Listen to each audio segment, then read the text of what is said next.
Hello, I'm Jennifer Fairfax, Chair of the Environmental Disputes, Investigations and Enforcement Practice at S.E.N.C.R.L, based in Toronto. Environmental enforcement actions can result in orders or minor administrative penalties or fines. But there is a growing trend driven by provincial ministries of the environment and federal regulators like Environment and Climate Change Canada to carry out more frequent inspections and inquiries, refer administrative and minor non-compliances for investigation, even if there's been no negative impact to the environment, cooperate and conduct concurrent investigations with other regulators, adopt novel strategies to pursue more aggressive enforcement, and pursue higher fines, including in the six-figure range.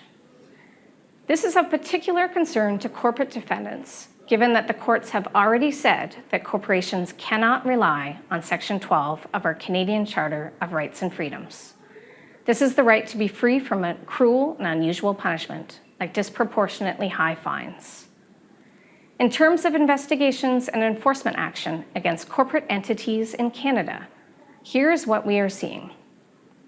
We're seeing environmental regulators have upped their game in inspection and oversight. The Ontario Ministry of the Environment has increased its scrutiny over spills, especially those involving water or wastewater, hazardous waste, permit compliance, and even alleged failures to report minor incidents that have no possible risk of any impact to the environment. Environment Canada has also stepped up in conducting inquiries, such as under the Fisheries Act and the Canadian Environmental Protection Act and its regulations. Inquiries can range from routine and even surprise inspections to calls and emails following up on filed waste manifests and submitted reports. Minor infractions are being referred for investigation and are even being prosecuted, like a missed sampling event required in a permit. That can be referred to an investigator for a formal investigation, and the investigator can ultimately recommend charges. We have seen situations where both federal and provincial environmental regulators investigate the same incident together and share information.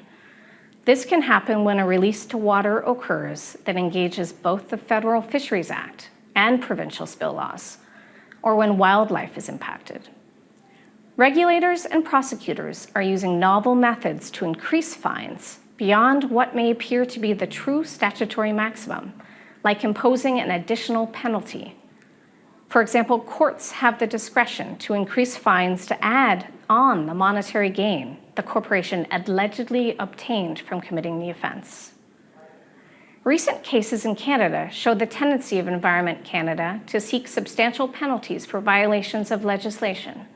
Cases have tended to range from $1 to $2 million, particularly for violations of the Fisheries Act, the Canadian Environmental Protection Act, and the Migratory Bird Convention Act. A conviction with a high penalty gains press attention and can negatively affect a corporation's permit or license applications, its transactions, security disclosure, and overall its ESG report card. One key step to navigating this increased regulatory scrutiny, investigation, and enforcement action is to be ready from the get-go when the environmental inspector comes knocking. We've provided checklists and tips on how to be ready on our groups page on s.r.l.com. To find out more about these and other issues affecting the investigation, enforcement, and prosecution of matters relating to the environment, please reach out to learn more about how S.E.N.C.R.L can help your organization navigate the challenges in this increasingly complex area of law.